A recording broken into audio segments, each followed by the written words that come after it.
नमस्कार स्टूडेंट, स्वागत है आपका केडी स्टडी क्लब में।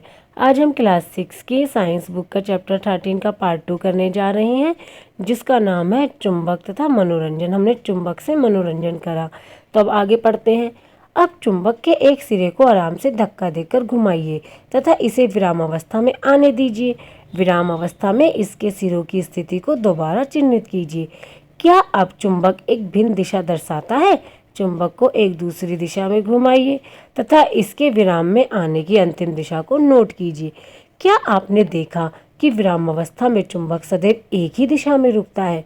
क्या अब आप सम्राट के रथ की मूर्ति के रहस्य का अनुमान लगा सकते हैं?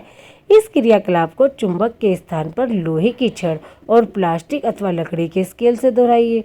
इस क्रियाकलाप के लिए हल्की वस्तुओं का उपयोग मत कीजिए तथा जहाँ तीव्र वायु चल रही हो वहाँ से भी बचिए। क्या अन्य पदार्थ भी सदैव एक ही दिशा में विराम अवस्था में आते हैं? बिल्कुल नहीं, क्योंकि चुंबक तो हमें दिशा दिखाती है, तो दिशा तो कभी परिवर्तित नहीं होती। तो चुंबक जो है वो हमेशा एक ही दिशा की दिखाएगी, परंतु बाकी चीज़ें तो वह किसी भी दिशा में रुक सकती हैं। हमने देखा कि स्वतंत्र लटका हुआ चुंबक सदैव एक निश्चित दिशा में विराम में आता है, जो उत्तर दक्षिण होती है। जहाँ आप यह प्रयोग कर रहे हैं वहाँ प्रातः उगते हुए सूर्य की दिशा का उपयोग कर पूर्व दिशा का अनुमान कीजिए।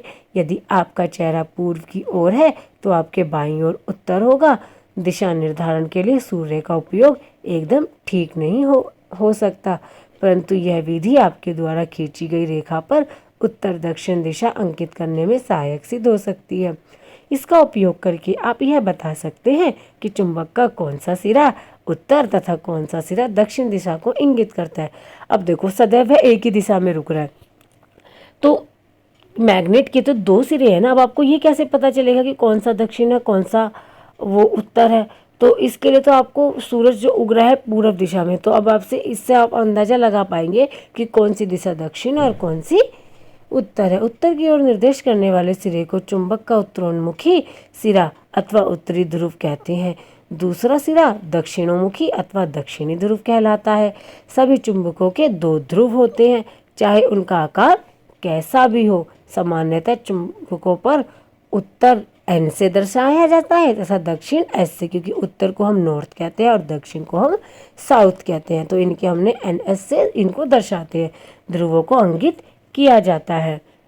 चुंबक का यह गुण हमारे लिए अत्यंत उपयोगी है। शताब्दियों तक यात्री चुंबक के इस गुण का उपयोग दिशा निर्धारण के लिए करते रहे हैं। ये कहा जाता था कि प्राचीन काल में यात्री एक प्राकृतिक चुंबक अपने साथ ले जाते थे, जिसे धागे से लटकाकर दिशा निर्धारण करते थे। तत्पश्चात चुंबकों के इस गुण पर आधारित एक युक्ति विकसित हुई। यह कंपास के नाम से जानी जाती है। कंपास सामान्यतः कांच के ढक्कन वाली एक छोटी डिब्बी होती है।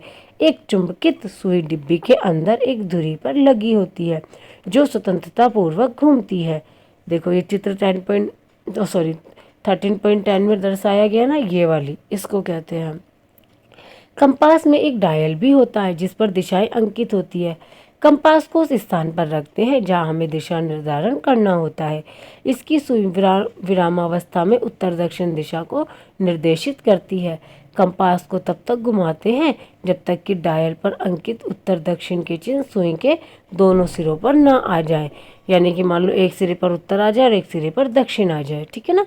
सुई के दोनों सिरों पर न आ जाए। चुंबकीय सुई के उत्तरी ध्रुव की पहचान के लिए सामान्यतः इसे भिन्न रंग से पेंट किया जाता है। जैसे मान लो हमने लाल रंग लगा दिया, तो हमारे लिए जो लाल रंग है वह किसको दर्शा रहा है? उत्तर दिशा को दर्शा रहा है। तो जो उसके अपोजिट होगा वो क्या हो जाएगा? दक्षिण हो जाएगा। 13.4 अपना चुंबक स्वयं बनाइए। चुंबक बनाने की अनेक विधियां हैं। किस किस प्रकार से चुंबक बना सकते हैं? तो आइए हम भी अपना चुंबक बनाते हैं। आइए हम सरलतम विधि सीखें। लोहे का एक आयताकार टुकड़ा लीजिए, इसे मेज पर रखिए। अब एक छड़ चुंबक लीजिए तथा इसका कोई एक ध्रुव लोहे की छड़ के एक सिरे पर रखिए। चुंबक को बिना हटाए इसे लोहे की छड़ के दूसरे सिरे तक ले जाइए। चुंबक को उठाइए तथा उसी ध्रुव को लोहे के टुकड़े के प्रारंभिक सिरे पर वापस ले आइए। ये 13.11 में जैसे ये दर्शा रहे हैं इसी तरीके से हमको करना है, जैसे ये कर रहे हैं। इसी प्रकार चुंबक को लोहे की छड़ के अनुदिश बार बार ले जाइए। इस प्रक्रिया को लगभग 30 से 40 बार दोहराइए। जांच कीजिए कि क्या लोहे की छड़ चुंबक बन गई है। इसके लिए कोई पिन अथवा लोहे का बुरादा इसके समीप लाइए। अब बार बार आप चुंबक को उसमें रगड़ोगे तो इससे क्या होगा, वो लोहा चुंबक बन जाएगा और उससे भी कोई लोहे की बनी चीज़ें चिपक जाएंगी। यदि यह चुंबक नहीं बना है तो इस प्रक्रिया को कुछ देर तक और जारी रखिए। ध्यान रखिए कि चुंबक का ध्रुव तथा इसे लोहे की छड़ पर रगड़ने की दिशा बदलनी नहीं चाहिए, एक ही दिशा में रगड़ना है आपको। आप लोहे की कील, सुई अथवा ब्लेड आदि को भी इसी प्रकार चुंबक बना सकते हैं। अब आप जान गए कि चुंबक कैसे बनाया जाता है। क्या आप अपने लिए कंपास बनाना चाहेंगे? क्रियाकलाप 6, एक चुंबक के उपयोग से लोहे की सुई को चुंबकित कीजिए। अब इसे किसी छोटी कॉर्क अथवा फोम के टुकड़े में निविष्ट कीजिए। इसे पानी से भरे प्याले अथवा टब में तैराइए। यह सुनिश्चित कीजिए कि सुई पानी को न छुए। देखो जैसे ये बाल्टी में दिखा रहा है ना, ये सुई जो है वो पानी को नहीं छू रही है। अब आपकी कंपास कार्य करने के लिए तैयार है। तैरती कॉर्क पर लगी हुई सुई की दिशा नोट कीजिए। सुई लगी कॉर्क को विभिन्न दिशाओं में घुमाइए। जब बिना घुमाए कॉर्क तैरने लगे तो सुई की दिशा पुनः नोट कीजिए। क्या कॉर्क का घूमना बंद होने पर सुई सदैव एक ही दिशा दर्शाती है? चुंबकों के बीच आकर्षण तथा प्रतिकर्षण 13.5। आइए चुंबकों से एक अन्य रोचक खेल खेलें। दो छोटी खिलौना कारें लीजिए तथा उन पर A एवं B अंकित कीजिए।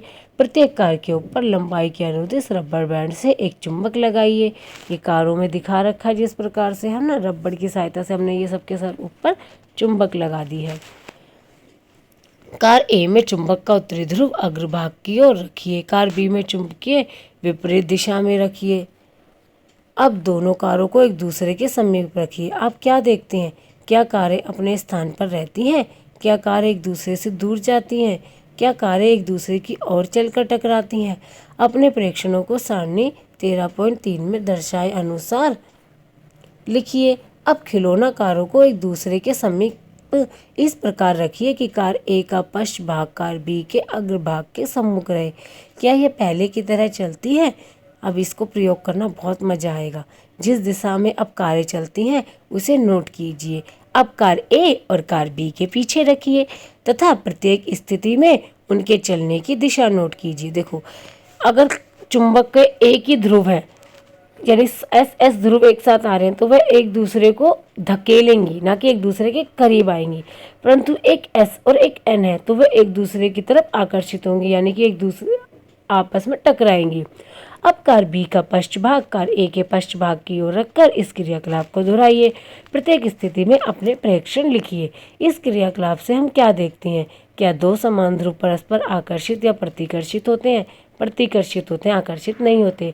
असमान ध्रुव क्या करते हैं? परस्पर आकर्षण या प्रतिकर्षण। और असमान ध्रुव होते हैं तो उनमें आकर्षण होता है, नहीं एक दूसरे की तरफ खींचते हैं। चुंबकों का यह गुण एक चुंबक को लटकाकर तथा एक दूसरे चुंबक के उत्तरी तथा दक्षिणी ध्रुव को एक एक कर इसके समीप मिलाकर भी देखा जा सकता है। कुछ चेतावनियां: यदि चुंबक को गर्म किया जाए, हथौड़े से पीटा जाए या ऊंचाई से गिराया जाए तो वह अपने गुण खो देता है। देखा, अगर उसे गर्म कर दे या उसे हथौड़े से पीटे या वो ऊपर से गिर जाए तो उसमें चुंबक के गुण नहीं रहेंगे। यदि चुंबकों का उचित रखरखाव ना हो तब भी यह समय के साथ क्षीण हो जाते हैं। छड़ चुंबकों को सुरक्षित रखने के लिए उनके जोड़ों के असमान ध्रुवों को पास पास रखा जाना चाहिए। इन चुंबकों को लकड़ी के टुकड़ों से पृथक करके इनके सिरों पर नरम लोहे के 2 टुकड़े लगाने चाहिए। नाल चुंबक का भंडारण करने के लिए इसके ध्रुवों के संपर्क में लोहे का एक टुकड़ा रखना चाहिए। अपने चुंबक को cassette, mobile, television, music system से CD तथा कंप्यूटर से दूर रखना चाहिए, ठीक है। नहीं तो इसके क्या होते हैं, गुण जो है समाप्त हो जाते हैं और बाकी हमारे बिजली के उपकरण भी खराब हो सकते हैं। धन्यवाद स्टूडेंट्स।